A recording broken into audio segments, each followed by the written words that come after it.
A young man and a young woman fell in love with each other. She came from a family of means, while his family was poor. They decided to get married, but their families were against the union. The families conspired with a witch to separate the loving couple forever. The evil witch threw the young woman into the sun and the young man into the shade so that they would never meet again. And she filled Lake Sedozera between them, the very lake where the spirits of the Sámi people now live.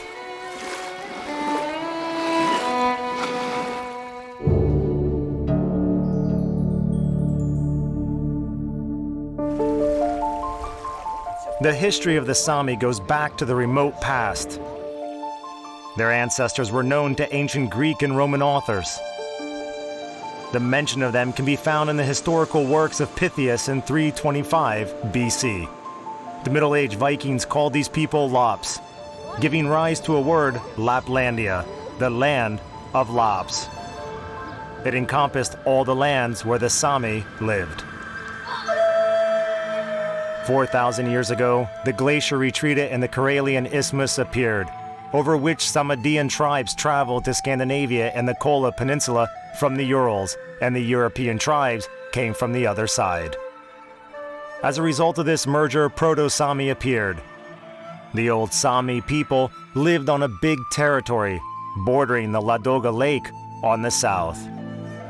Over time, their habitat reduced, and now it covers the area from northern Norway and Sweden over the northern regions of Finland to the Kola Peninsula. In our country, the Sámi live in the Murmansk region. The village of Lovozero is considered to be the center of their cultural life.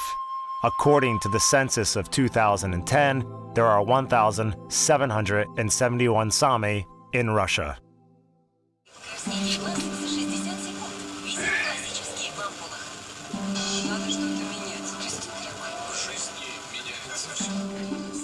This Sámi family has no interest whatsoever in our research or historic subtleties. They have a lot of household chores to attend to.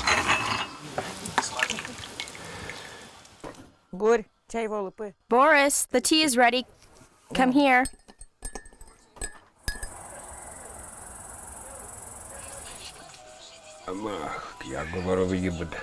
It looks like it might rain today. That's true. The weather has changed for the worse.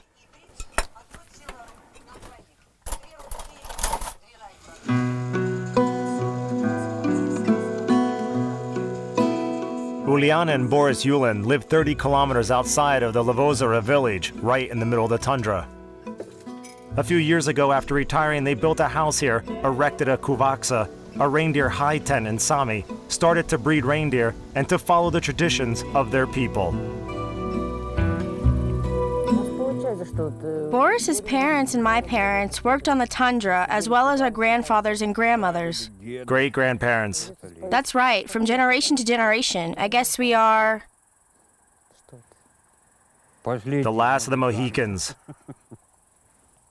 We spent all our life in the tundra with the reindeer. When I go to Murmansk, I get a headache in half an hour. I can't stay there for too long. We essentially grew up on the tundra, spent our childhood here. Later on, when working and taking vacations, I never went to the sea, for example. I only saw it on TV, to be honest, but I never felt a need to go to the sea. I always spent my holidays at my mother's place on the tundra.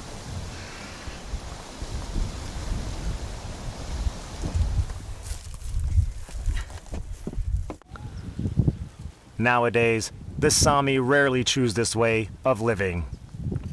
The events of the first half of the 20th century, forced collectivization, and the rapid industrial development of the Kola Peninsula were a big upheaval for these people. The authorities appropriated their reindeer, then moved them from places where they used to live to Lovozero village. As a result, the Aboriginals stopped doing their traditional crafts. Their culture and way of life came close to extinction.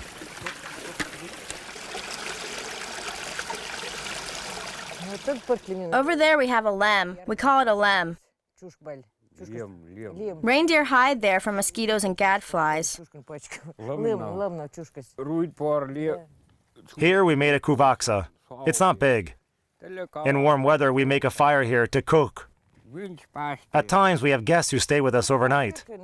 In the olden days, the tents used to be much bigger. They accommodated 2 families, each living in their own separate part. The tent was first covered with one cloth, then with a special tarpaulin. It was also easy to enter. You could open it this way and enter the way you enter a house.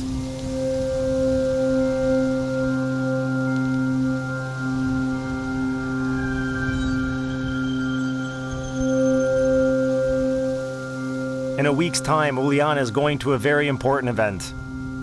She has long dreamt of visiting the sacred and legendary Lake Sedozera. For various reasons, she never managed to visit this iconic place. And finally, the opportunity has arrived. I heard a lot about Lake Sedozero, and I always wanted to visit it to ask the spirits for health for the people I love. The spirits of our ancestors live there, the Saids. That is why it's called Sedozero, the Lake of the Spirits.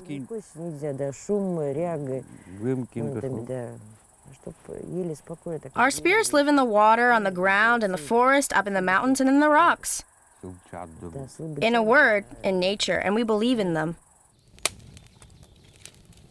There is still a lot to do before the departure. Today, the Yulins are having their relatives over at their place, and Uliana is preparing a treat for them. I will cook a soup now, the way our grandparents and parents did. Of course, we need meat for it. We cook it and then add some potatoes to the broth.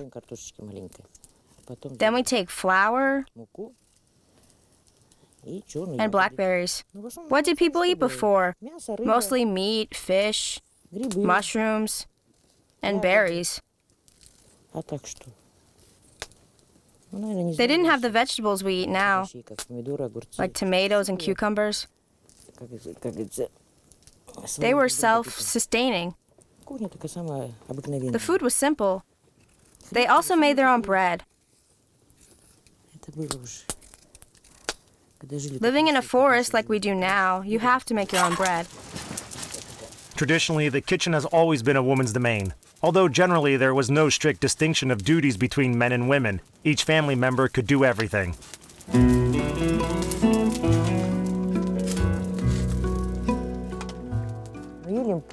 Boris and I come from the same village. I was friends with his sister.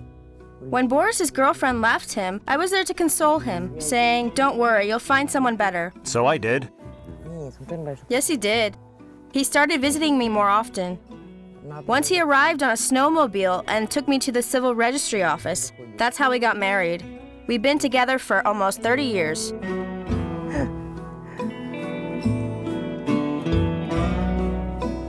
While his wife is cooking, Boris goes to check on the reindeer.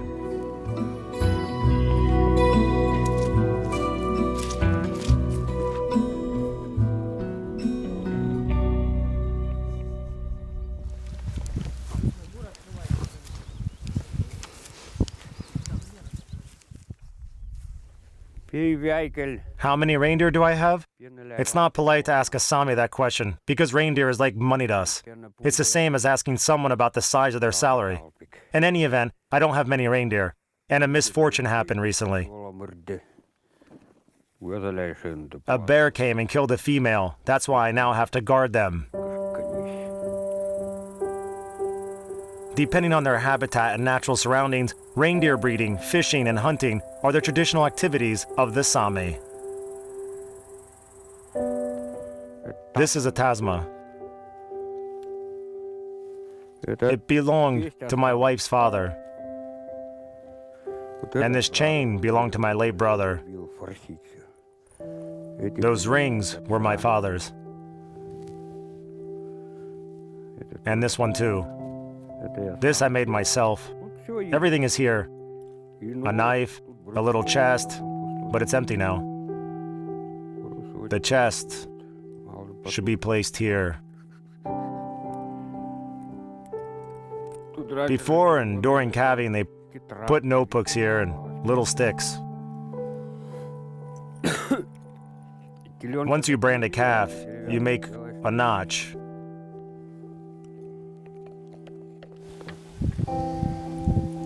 It's very practical. You have everything with you. When it's winter, you tie it around a deerskin parka, and the wind doesn't get in. You can tie it lower.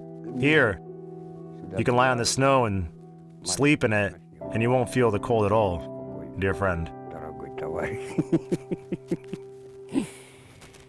That's a reminder of my father.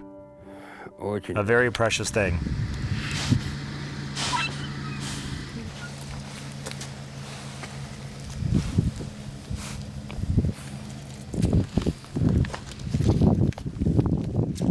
I could watch them all day. They are amazing animals. They are a source of food, transportation, clothing, everything to us. Take a very big swamp, for example, and bring a reindeer over there. Take a handful of mixed feed and put it somewhere discreetly. Take him away. You can blindfold him. He'll come back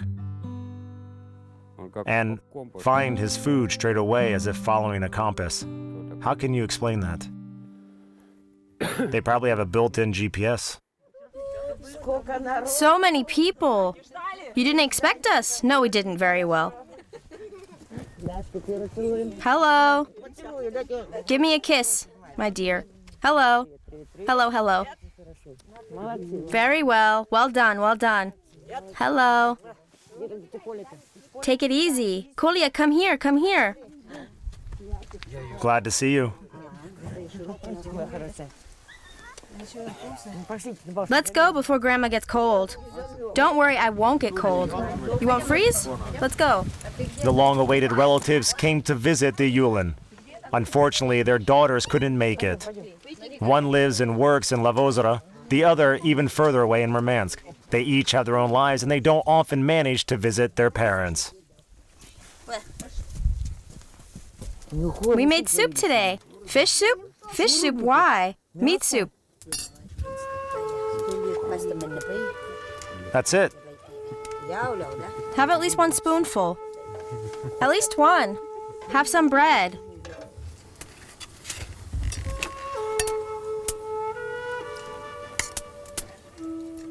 There you go, Galia. Thank you.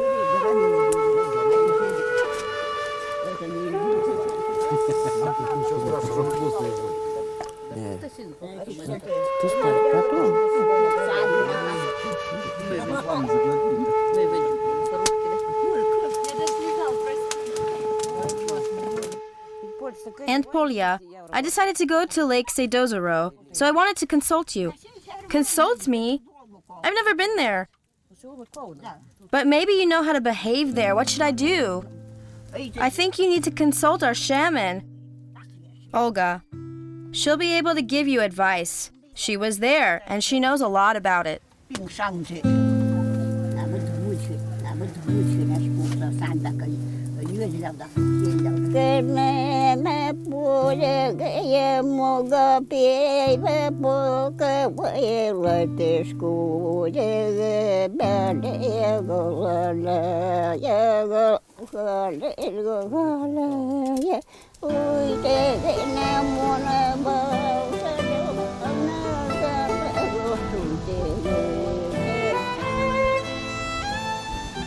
Let's go.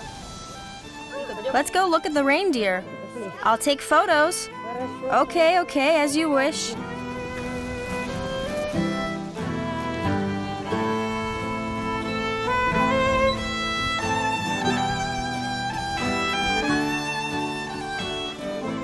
As white as snow. Snowflake. So white. He's not in the mood today. He's not even acknowledging you. I took a photo of him. A photo. Got him.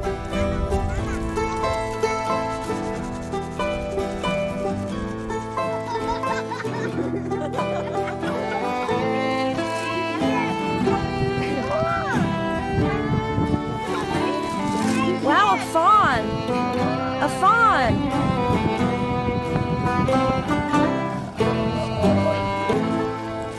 Here's some food for you.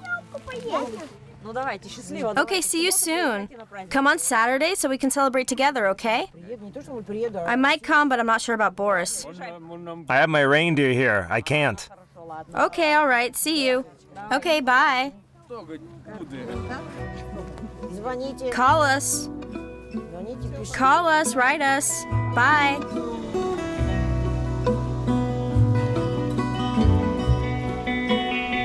The celebration Uliana and Boris were invited to are the Sámi Games. It's an old tradition for families to get together and compete with each other. Who's faster, stronger, smarter, can last the longest. In Soviet times, the tradition was forgotten, and it was only revived 28 years ago.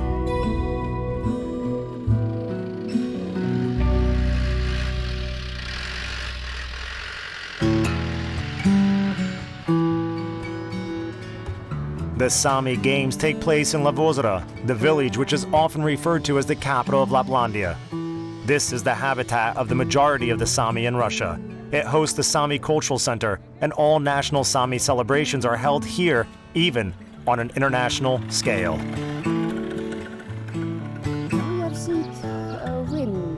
The first mention of the village dates back to the 16th century.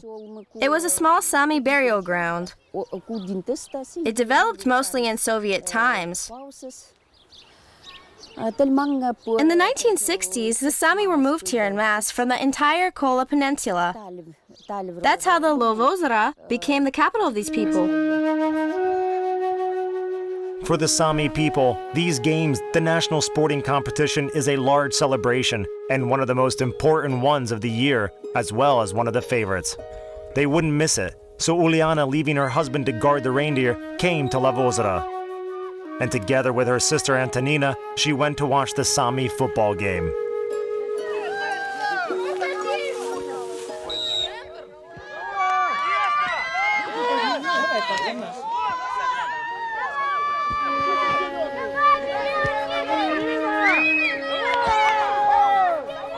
Sámi football is a truly exciting show, which attracts a lot of spectators, mostly because the players are women dressed in sarafans. Men always went hunting, fishing, and tended to the reindeer, while women played football during their short breaks from household chores. They played with a very nice ball made from reindeer leather, stitched together in this way. You can see here, with the reindeer fur inside. And if it gets wet during the course of the game, it becomes heavier. It's not a regular football. Each game consists of 2 halves of 10 minutes each. A score is achieved only if the ball rolls into the goal. Soccer teams score when they make the ball get into the net. In Sámi football, different rules apply.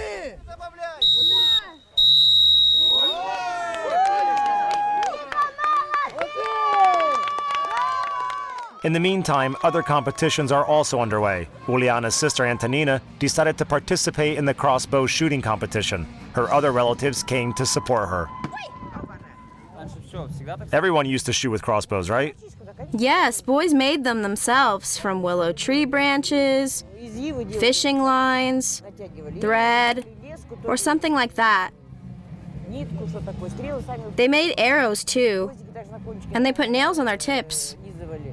How was it before? Did they use bows at first, then introduce crossbows later? Sure. Understood. That's how it was done. I understood. We even went hunting with crossbows. I see. You must have been good at it when you were young. Me? Naturally. I grew up among boys. Oh, boys, I see. You could shoot an eye out.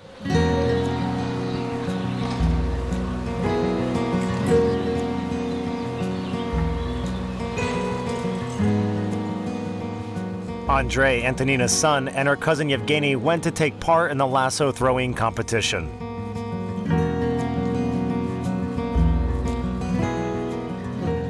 Looking at them, I remember my father, the way he threw a lasso and competed with his neighbor Yura. Oh, I remember that too.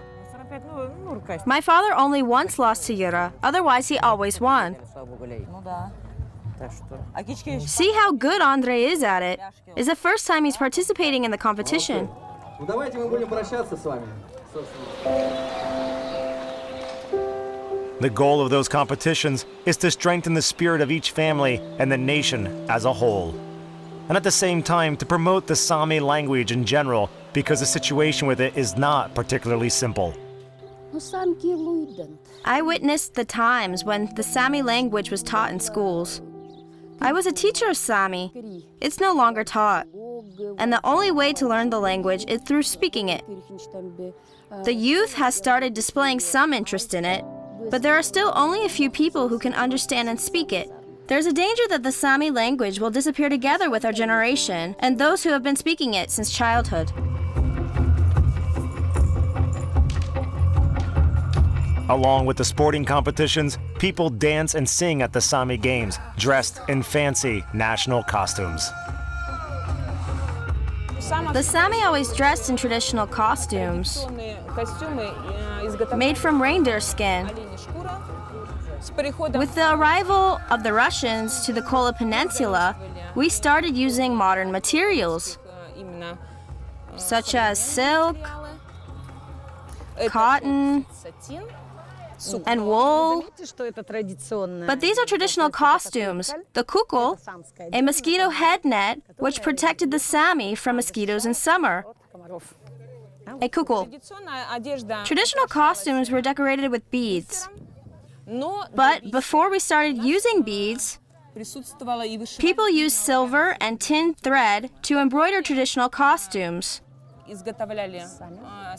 which were made by themselves. This is traditional embroidery. I did it myself and used it in a modern costume. Look here. This boy has a leather frame decoration. This is a traditional symbol. It protects one from the evil eye. There's another one on the back. They use those symbols to protect their backs too. Long socks are also knitted in a traditional way, in the traditional Sami colors. The boots are called kangi, with the front curled up. The winter shoes were even more curled up in the front. They were used as ski shoes.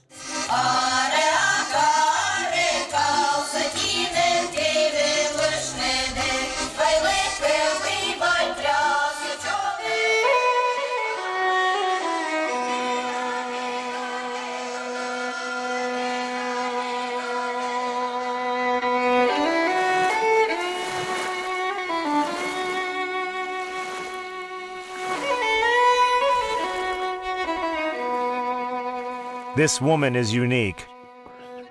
Olga Redkina not only plays Sami soccer, cooks traditional dishes, and knows how to tend the reindeer.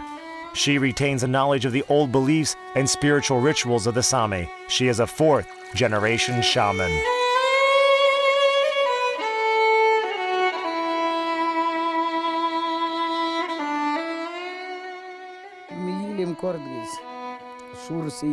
I inherited it from my ancestors. For example, my parents and my grandparents taught me that when you have to come to the forest, you have to greet the forest spirit. When coming to the river, you have to greet the water. And when leaving your village, you have to show your respect for the land and leave a coin there. It is necessary so that the forest, water, and land spirits treated us well. Uliana, who was going to visit the sacred Sedozera, decided to come and see this very shaman. Both women are from the same village. They've known each other for ages, but don't often meet. Hello, Olga. Did I disturb you? No, not at all. Hello, hello. I've come to ask for your advice. I'm going to the lake. The Sedozera. Yes, I heard of it. I don't recommend that you go there. Why not? What's wrong? I went there once, Uliana, when I was 18 years old, and I saw something which made me decide to never go back there ever again. And you shouldn't either. The Sami shouldn't go there. Spirits live there that shouldn't be disturbed. Not at all. Otherwise, something bad might happen. Olga suggested that Uliana addresses the lake spirits right where they stand. First, they made an offering of coins to the land. then communicated with the water spirits and treated them with salt, sugar, reindeer meat, and bread. They were to be left on a rock. One has to tap on the rock like this with a knife to call upon the spirits and attract their attention. Lovozero is a unique place. I heard that it has 3 bottoms. I heard that they found the traces of the Hyperborea there. There's a legend that it is on the lake of Lovozero, that the Aryans, considered as gods by the Sámi, emerged from the air. By all means, this lake is sacred to our people. The spirits of our ancestors, the Sades, live there, and they are to be worshipped from afar.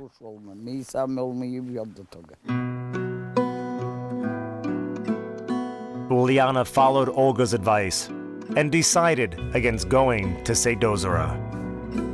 It remains distant and unexplored to her, yet holding a profound meaning which is only fathomable to the unique Sámi people, who have been living in the fascinating land of Laplandia for hundreds of years.